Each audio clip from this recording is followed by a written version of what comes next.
The room went silent before the sound came. Damon's palm cut through the air like a fast fan blade. Pa! It landed on Alice's cheek. Her head turned. The blue scarf on her hair fell to the tiled floor. A glass of water shook on the table. The clock on the wall kept ticking like nothing happened. And then, Alice. A deep voice spoke from the doorway. It was Mr. Smith, her father, standing in his brown military jacket. He had just walked in to greet his daughter. He saw everything. Damon froze. Alice touched her cheek and stared at the floor, breathing fast. Mr. Smith did not shout. That was the scary part. He took one slow step into the living room and said in a calm, cold voice, "Young man, did you just raise your hand on my child?" The air felt heavy. Damon opened his mouth, but no words came out. "Answer me," Mr. Smith said. The clock ticked. The water glass trembled again. Alice was only 22 when she married Damon. She was bright, kind, and full of dreams. She had finished school early and got a job at an embassy in Lagos. Every morning she wore a neat blouse, tucked in her skirt, carried her ID card, and smiled at the mirror. She loved helping people. She loved her work. Damon loved her too at first. He told her she was special, promised her a soft life, and said, "I will always protect you."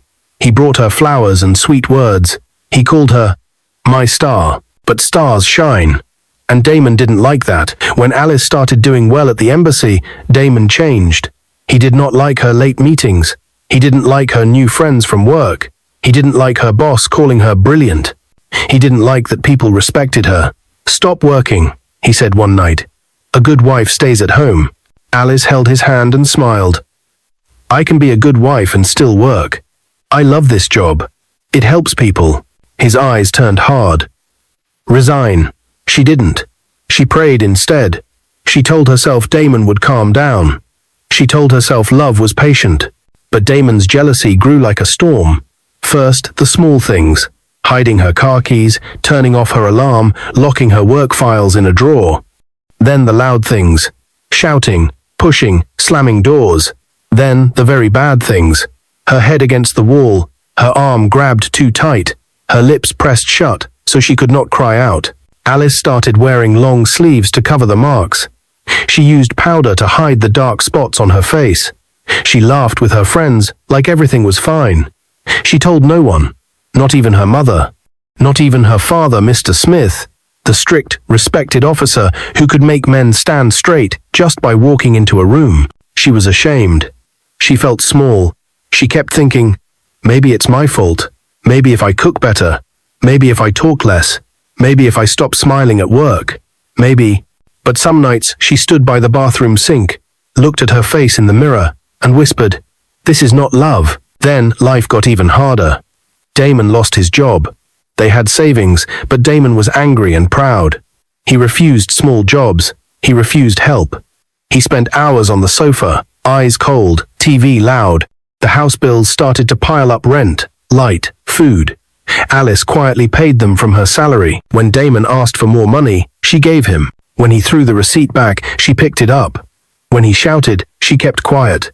She feared his hands more than his words. One Friday evening, Alice got a message. "Dad will stop by tomorrow morning to see you. I miss you." "Mum." Her heart jumped.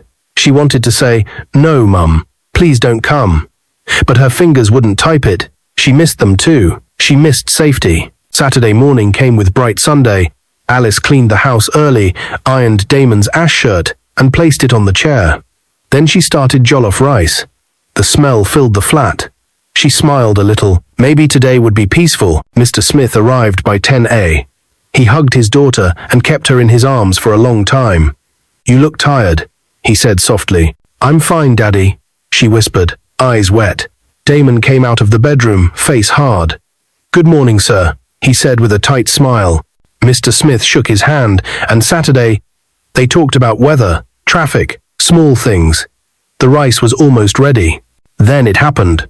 Damon looked at the chair and saw the shirt. He lifted it, sniffed, and dropped it like it was dirty. "Alice, you didn't iron my shirt." Alice blinked. "I ironed it very early. Maybe it got wrinkled on the chair." "Let me..." "Stop talking." Damon's voice rose. "You are useless. You go to your embassy and forget your home." Mr. Smith's face changed. His eyes lost all warmth. He watched, silent. Alice stood, hands shaking. "Please, Damon, let me. Keep quiet." He stepped forward. His hand lifted. It was fast, angry, and careless. The slap landed. "Pa!" The scarf fell. The glass shook. The clock ticked, and the doorway spoke. "Alice." Mr. Smith stood there, bigger than the room. "Did you just raise your hand on my child?" he asked, voice like steel. Damon's mouth opened. No sound. He took a small step back. Mr. Smith took one step forward. He removed his cap and placed it on the table. His eyes didn't blink. "Young man, I will ask this only once. Is this what my daughter has been facing in this house?" The hallway seemed to inhale. Alice held her cheek. Tears finally rolled. Damon swallowed. "Sir, A firm knock hit the door. Once, twice, 3 times. Mr. Smith did not turn his head. He said, still calm, "Alice, open the door." Alice looked at the door, then at her father. Her hand reached for the handle. On the other side, heavy boots shifted. She pulled the door. When the door opened, 2 soldiers stood outside in green uniforms, their boots polished, their faces sharp. They saluted immediately. "Good morning, sir." Mr. Smith didn't even turn fully. He simply said, "Wait outside." "Yes, sir." The door closed again. Silence filled the house. Damon's heart pounded fast. He had seen soldiers before, but never like this. Never when they came for him. Mr. Smith walked closer, his steps slow, heavy, deliberate. Every move felt like thunder.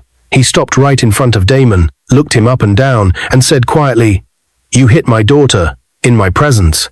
Damon took a step back. "Sir, it was a mistake. I didn't know you were..." "Didn't know I was here?" Mr. Smith's voice dropped, calm but deadly. "So if I wasn't here, you would still have done it?" Damon stammered. "No, sir. I was angry." Shut up." The sound of that command filled the room like gunfire. Even Alice flinched. Damon froze where he stood, his lips trembling. Mr. Smith looked at his daughter, her swollen cheek, her trembling hands. "Alice," he said softly, "how long has this been going on?" Alice's mouth opened, but no sound came. Tears slipped down her face. "Daddy, I didn't want to shame you. I thought he would change." Mr. Smith nodded slowly. "Change," he repeated. "You thought you could change a man who has no respect for life?" He turned to Damon again, his calm gone. His jaw tightened, his fists clenched. "You think being a man means using your strength on a woman?" "Sir, please." Damon tried to speak, but the soldier in Mr. Smith woke fully. Mr. Smith grabbed Damon by the collar. The man's face went pale. "You raised this same hand," he growled, holding Damon's wrist up. "To hit my child? The same hand that eats the food she cooks? The same hand she used to pay your bills?" Sir, please." Damon struggled, but Mr. Smith's grip was firm. Years of training flowed through him like power. He twisted Damon's wrist backward, just enough for pain not to break, but to remind. Damon gasped. "Do you know what it means to protect?" Mr. Smith said. "A real man shields his wife. He released him roughly. "You are not a man. You're a coward." Alice cried silently in the corner. Her body shook. The scarf still lay on the floor. Then Mr. Smith turned, picked up his cap, and said in a cold, low tone, "Get out of my daughter's house." Damon blinked. "Sir, where should I go? This is my home." "Your home?" Mr. Smith gave a small, humorless laugh. "You lost the right to call it that when you decided to turn it into a battlefield." "Sir, please, out." Mr. Smith barked, voice like thunder now. The soldiers outside stepped in. Damon's heart dropped as they took one step forward. Alice rushed between them. "Daddy, please," she cried. "Don't let them hurt him. Please, I just want to leave here peacefully." Mr. Smith's eyes softened slightly when he looked at her. "You still have mercy," he said quietly, "even after what he did to you. You're your mother's child." Then he turned back to Damon. "She has spoken. You should thank her. Because if she didn't, you would have left this place crawling." Damon said nothing. Shame had replaced anger. His eyes darted between them, and suddenly he looked smaller, like a child caught in a lie. Mr. Smith looked around the living room, the broken cup, the scattered scarf, the silent picture on the wall. "Pack your things," he said. "Alice is leaving with me." Alice looked up. Daddy? Leave? But where? Home, he said simply. You're going home. You've had enough of this prison. She nodded slowly. It was the first breath of relief she had felt in months. As she packed a small bag, Damon stood by the doorway, his eyes heavy with regret. Alice, he whispered, please don't go. I can change. I swear I'll change. Alice paused, her hands frozen on her clothes. For a moment, her heart wanted to believe him. But then her cheek throbbed again where he had slapped her. She looked at him and said softly, You've said that too many times. As then slipe, she walked out with her father. The soldiers followed. Damon stood in the doorway, watching the woman who once called him my love disappear into the morning light. Mr. Smith turned to one of the soldiers. Keep watch outside until I say otherwise, he ordered. Yes, sir. Then he led Alice to his black SUV. She sat beside him quietly as the engine roared to life. He looked at her and said, You should have told me sooner. Alice turned her face toward the window. I thought love could fix him, Daddy. Mr. Smith sighed deeply, shaking his head. Love doesn't fix a man who refuses to grow. They drove away in silence, the city passing by the streets she once loved, now fading in the rear mirror. But behind them, Damon watched from the balcony, his hands trembling. Inside him, something was breaking, something he couldn't name, because for the first time, he realized the truth. He had lost her, not just to her father's strength, but to his own weakness. And as the soldiers turned their heads to look back at him, he whispered to himself, What have I done? 2 days later, the story of what happened in Damon and Alice's home spread through the neighborhood like fire. People whispered when they saw Damon. Some shook their heads. Others said softly, That girl endured too much. But inside the Smith family's compound, everything was quiet. Alice sat on the veranda with her face turned toward the evening sky. Her cheek had started to heal, but her heart hadn't. Her mother brought her tea and said gently, You're safe now, my daughter. Alice nodded, her eyes heavy. Mum, I don't know if I'm strong or weak. I kept it all inside for so long. Her mother sighed. You were strong. You tried to hold your marriage together. But now you must be stronger, strong enough to let it go. Mr. Smith stepped outside just then, holding a brown envelope. Alice, he said firmly, we're taking this matter to court. Alice looked up sharply. Court? Yes, he said. Men like Damon must learn that marriage is not a license for violence. But Daddy, she said, I don't want revenge. This is not revenge, Mr. Smith replied. This is justice. The next week, they stood before the magistrate. The court was full neighbors, workers from the embassy, even some of Damon's old friends. Damon sat on the other side, his face pale, wearing the same shirt he once demanded Alice iron. His lawyer whispered in his ear, but Damon didn't hear a word. His eyes were fixed on Alice, calm, graceful, but different. She looked stronger. The judge called her name. Mrs. Alice Damon. She walked to the witness stand slowly, her heels clicking on the tiled floor. Everyone could hear her heartbeat in the silence. The judge spoke gently. You may tell the court what happened. Alice looked at Damon. For a moment, her eyes softened. Then she turned to the judge. Your Honor, I was married to Damon for 3 years. In the beginning, he was kind, but things changed. He became angry when I started doing well at my job. He told me to stop working. When I refused, he started shouting. Then he started hitting me. Gasps filled the room. She continued, her voice breaking. I thought if I stayed silent, it would stop. But it didn't. It got worse. I hid the bruises. I told my parents I was fine. I even lied to my friends. Until the day he slapped me in front of my father. The judge looked down at the papers in front of him, photographs of the bruises Mr. Smith had taken, doctors' reports, and written testimony from neighbors who had heard screams at night. Damon's lawyer stood up. Your Honor, my client admits he lost his temper, but it was only once. Once? The judge interrupted. The evidence says otherwise. Damon's head dropped. He couldn't look up anymore. Then Mr. Smith stood to speak. The courtroom went silent again. Your Honor, he said, his voice firm but steady. I served this nation for 35 years. I trained men to fight enemies, but I never thought the enemy would live under my daughter's roof. I'm not here for pity. I'm here because silence kills. If my daughter hadn't been brave that day, I might never have known what was happening. The judge nodded slowly. "We've heard enough." Damon stood, trembling. "Your Honor, I've lost everything already. Please have mercy." The judge looked at him with cold eyes. "You had mercy in your house, and you destroyed it with your hands."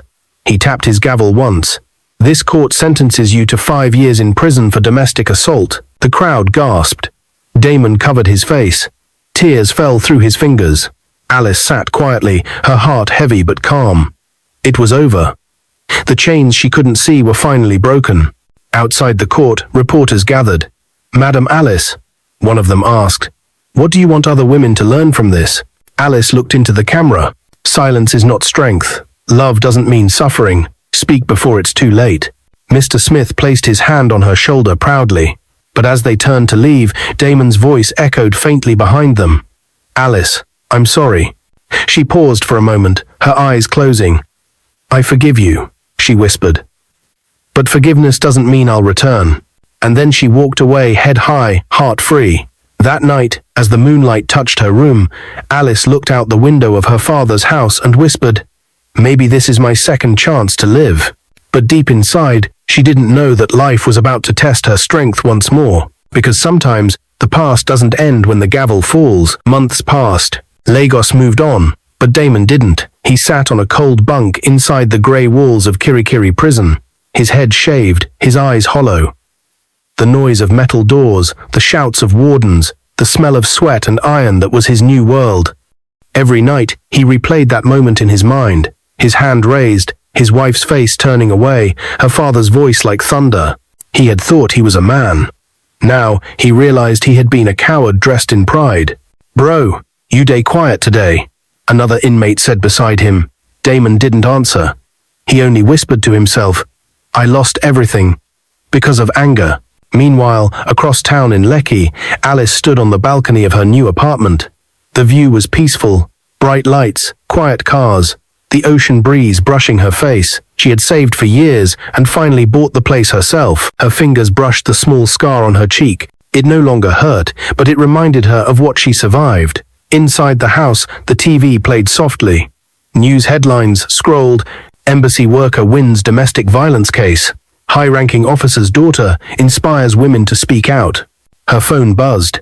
It was her friend, Amara. Calling. "Girl, you're trending again," Amara said excitedly. "Everyone's talking about how brave you are." Alice smiled faintly. "I don't want to be famous for pain, Amara. I just want peace." "You deserve it," Amara replied. "By the way, there's an opening at the embassy in Abuja, higher pay, better position. You should apply." Alice hesitated. "Abuja?"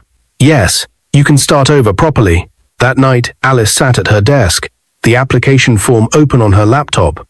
She thought about the past, the laughter, the bruises, the fear. Then she thought about her father's words. "Love doesn't fix a man who refuses to grow." She clicked submit. 2 weeks later, she got the job. At the farewell party in Lagos, her colleagues hugged her and wished her well. Her mother cried a little. Her father stood tall, proud. "You've done well, Alice," Mr. Smith said. "Your mother and I will visit soon." Alice hugged him tightly. "Thank you for saving me, Daddy." He smiled faintly. "No, you saved yourself the moment you stopped making excuses for him."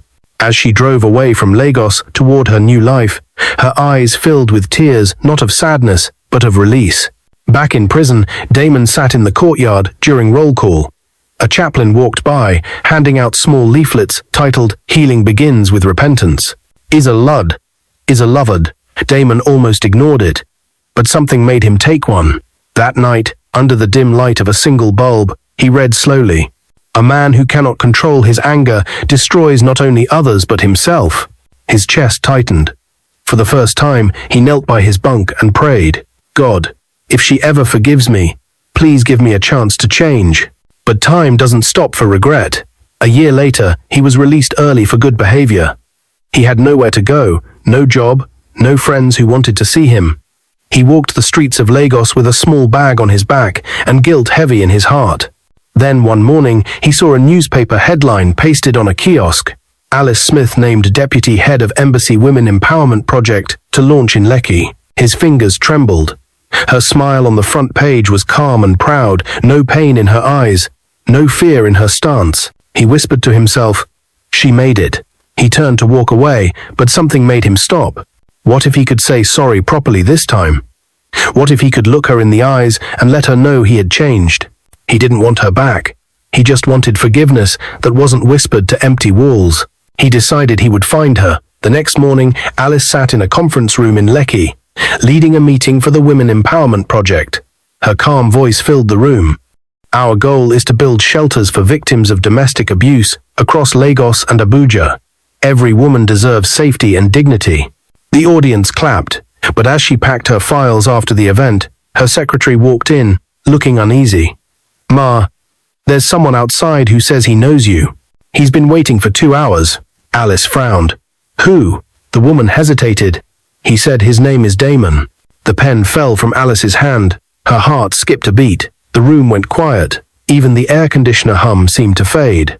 "Tell him," she said slowly, "to wait outside." She stood by the window, her eyes fixed on the parking lot below. There he was, thinner, older, his head bowed, holding a small envelope. He looked nothing like the proud man she once married. Her fingers trembled slightly as she whispered, "After all these years." The security guard stood beside him, waiting for her signal. Alice took a deep breath and said, "Let him in." Damon lifted his head. Their eyes met for the first time in years. She didn't speak. He didn't move, but the storm inside both of them had only just begun. The door opened slowly. Alice stood still, her hand gripping the edge of the desk. Damon walked in, shoulders bent, eyes on the floor. The sound of his worn shoes on the tiled floor echoed softly through the quiet conference room. He stopped a few feet away from her. For a moment, neither of them spoke. The air felt heavy, filled with memories, some painful, some beautiful, all still alive. When he finally raised his head, Alice saw the man who once called her "my star," but time had changed him. His face looked older, thinner. The fire in his eyes was gone, replaced by something she hadn't seen before. Remorse. "Good morning, Alice," he said quietly. Alice didn't reply immediately. Her voice shook slightly when she finally spoke. "Why are you here, Damon?" He took a deep breath. "Not to cause trouble. Not to beg. I just wanted to say I'm sorry properly this time." He reached into his pocket and brought out a folded letter. "I wrote this in prison. Every night. I kept rewriting it, hoping one day I'd find the courage to give it to you." Alice's eyes softened, but her expression stayed calm. "You could have sent it through someone else. I needed to face you," Damon said. "I needed to see your eyes when I said it, because no matter what I tell myself, I'll never forget what I did. I hurt you. I broke everything we built. I destroyed the only good thing I had." He looked down, tears filling his eyes. "The worst part is, you were helping me even when I didn't deserve it. You paid our bills. You believed in me. And I repaid you with pain. That's something no man should live with." Alice's throat tightened. For a long moment, she didn't know what to say. The memories of his shouting, his jealousy, his anger, they all flickered like shadows. But then she remembered something else. The night her father told her, "Forgiveness is not weakness, it is freedom." She walked slowly toward him, stopping just close enough to look into his eyes. "I forgave you a long time ago, Damon," she said softly. "Not because you asked, but because I needed to heal. Holding on to hate would have made me just like you used to be, angry, bitter, lost." Damon looked at her in shock. "You forgave me?" "Yes," she said. "But forgiveness doesn't mean I've forgotten. It just means I've made peace with the past." She took the letter gently from his hand and placed it on the table. "I'll read this later," she said. He nodded slowly, wiping his tears. "Thank you. That's more than I deserve." Silence fell again, but it was no longer heavy. It was the kind of silence that comes after a storm, when the air is finally clean. Damon turned to leave, then stopped by the door. "Alice," he said quietly, "I'm proud of you. You became everything I tried to stop you from being. And I hope, one day, you'll meet someone who loves you right." Alice smiled faintly. "I already met someone," she said. He froze. "You did?" She nodded, her eyes warm. "Myself. I finally learned to love myself." Damon's lips trembled. He gave a slow nod, turned, and walked out into the sunlight. From the window, Alice watched him disappear into the crowd, a small figure swallowed by the busy streets of Lekki. Her father, Mr. Smith, entered the room moments later. "Is everything all right?" Alice smiled, tears glistening in her eyes. Yes, Daddy. It's over. Mr. Smith placed a gentle hand on her shoulder. You did the right thing. She nodded. For the first time, I feel free. Later that evening, Alice drove to the beach alone. The sky was painted orange and gold as the sun began to set. Children played in the sand. Waves rolled gently against the shore. She sat on a bench, letting the wind brush against her face. She pulled out Damon's letter and unfolded it. It wasn't long, just a few lines written in trembling handwriting. Alice, I now understand what love means. It's not control, it's care. It's not pride, it's patience. You were light, and I was too blind to see it. Thank you for not letting my darkness win. Damon. Alice read it twice, then folded it again with a small, sad smile. She took a deep breath, stood up, and walked to the water's edge. The waves reached her feet, cool and soft. She whispered, Goodbye, Damon, and let the letter slip from her hand into the sea. The paper floated for a moment, then slowly sank, carried away by the tide. As she turned to leave, her phone buzzed. A message from her new project team in Abuja. Congratulations, Ma'am. The women's shelter has received full approval. We start building next week. Alice laughed through her tears. It was more than a victory. It was healing made real. She looked up at the fading sun, whispered a prayer of thanks, and walked back toward her car. Her reflection in the window looked different now, peaceful, strong, complete. And as she drove away from the beach, the radio played softly. You can't break a woman who has already rebuilt herself. Alice smiled. She didn't just survive, she had finally won. We would love to hear what you think about this video. Please like and subscribe to our channel for more interesting videos.